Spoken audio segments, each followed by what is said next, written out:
Bonjour les enfants, bonjour tout le monde, c'est Mémégis. J'espère que vous ne m'avez pas oublié.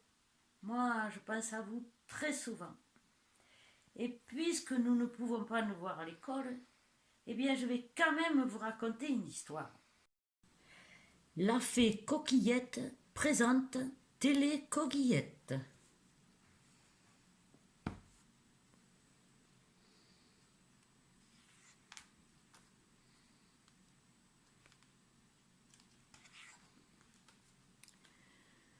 Coquillette vole au-dessus d'une immense prairie.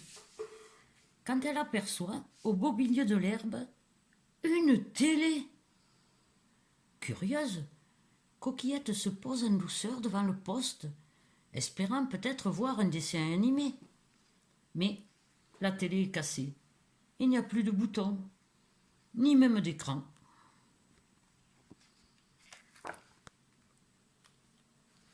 Tout à coup, un blaireau surgit, comme un beau diable, au fond du poste. Amis téléspectateurs, bonjour!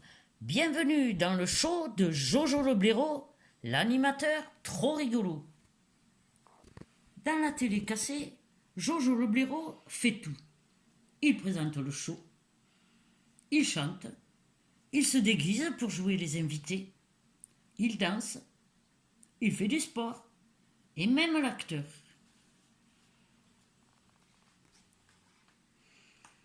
À la fin de cet incroyable show, Coquillette applaudit.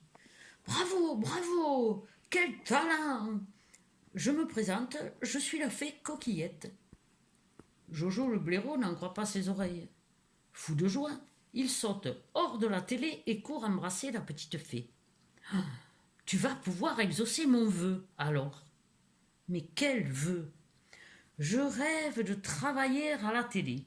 Depuis que je suis tout petit, j'en rêve.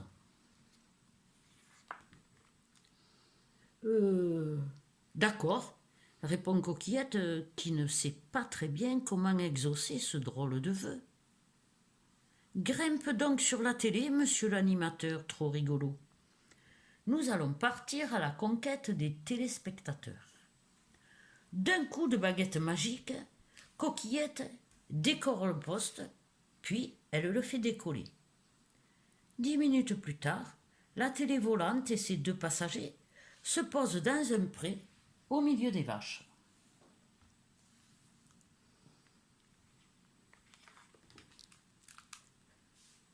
Une nouvelle fois, Jojo le blaireau déboule au fond du téléviseur. Amis téléspectateurs, bonjour! Terrifiés, les vaches ouvrent de grands yeux et détalent en beuglant. Après un instant de stupeur, le pauvre Jojo se décompose et fond en larmes. Mais pourquoi elles sont parties, sanglote-t-il? Je suis si nul que ça.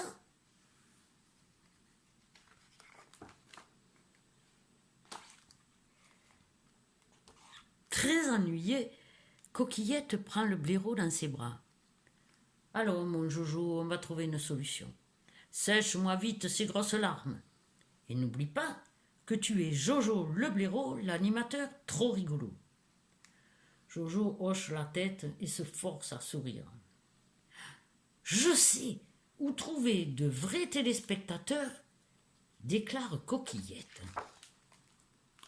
1 heure plus tard, Coquillette, Jojo et leur télé volante atterrissent au milieu de la forêt. Mais personne ne prête attention à eux, car dans les arbres et les buissons, chacun regarde déjà sa propre télé. D'un coup de baguette, Coquillette fait alors apparaître un porte-voix et elle claironne. Ce soir, chez vous, Télé Coquillette, la télé magique, avec Jojo le blaireau, l'animateur trop rigolo. Peine perdue. Les animaux sont si captivés par ce qu'ils regardent qu'ils n'entendent rien.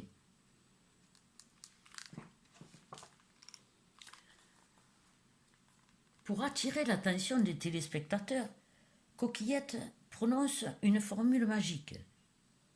3 éléphants roses avec des banderoles volent en rase-motte au-dessus des arbres. Mais les animaux, toujours rivés à leur poste, ne voient rien. Ces dingues, se désole la fée, ils sont complètement hypnotisés. Hein, tu parles qu'elle est magique, ta télécoquillette, ronchonne Jojo. Et pourtant, sur la banderole, il y avait écrit bien en gros: ce soir, chez vous, télécoquillette, la télé magique avec Jojo le blaireau, l'animateur Troyolo.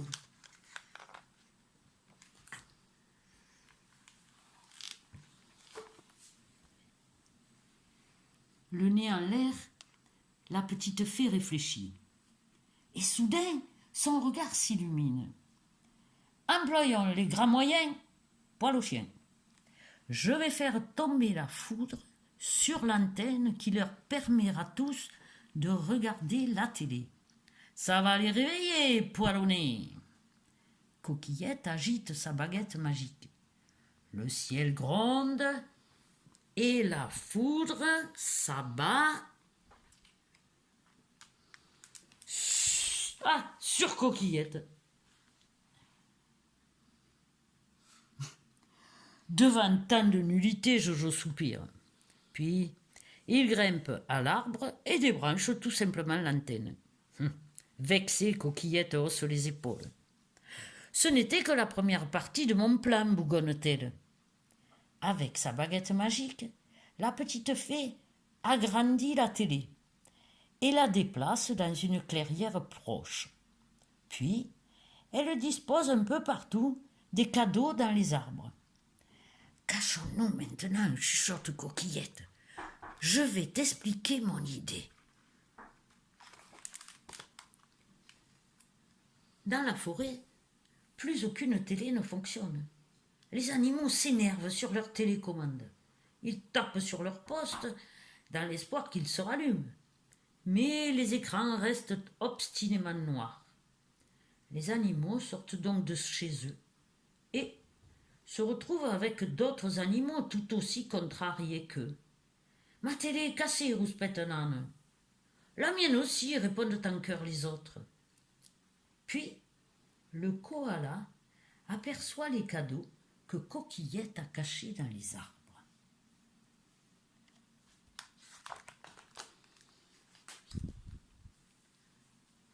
Ah, ce sont peut-être de nouvelles télés, dit l'ours.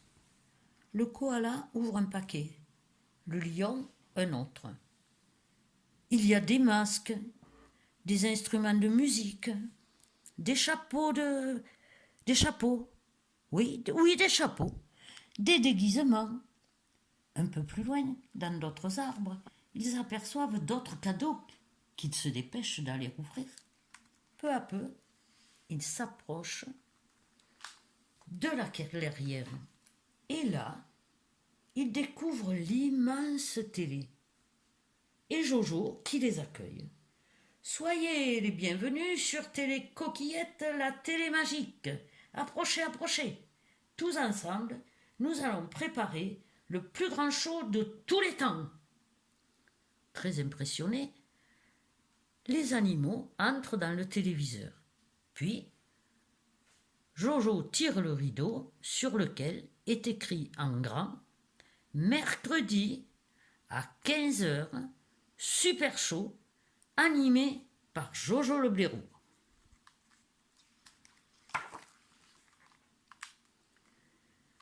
Derrière le rideau, on entend des rires, de la musique. Les animaux sont si occupés à préparer leur spectacle qu'ils en ont complètement oublié leur télé. Dans la forêt, la nouvelle se répand à toute vitesse. Il va se passer quelque chose d'extraordinaire. Mercredi, les premiers spectateurs arrivent dès l'aube pour être bien placés. À 14h58, les habitants de la forêt au complet sont devant Télé Coquillette.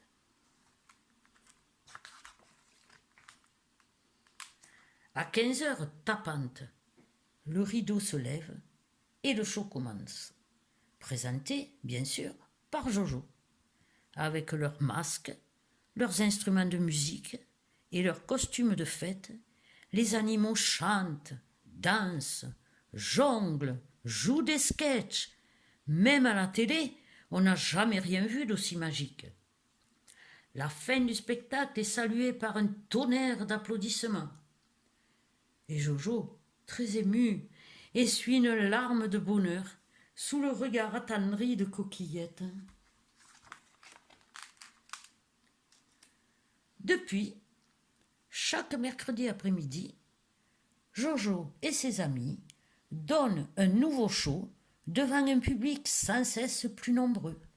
Et partout dans la forêt, les animaux se fabriquent des télécoquillettes, toutes plus extraordinaires les unes que les autres.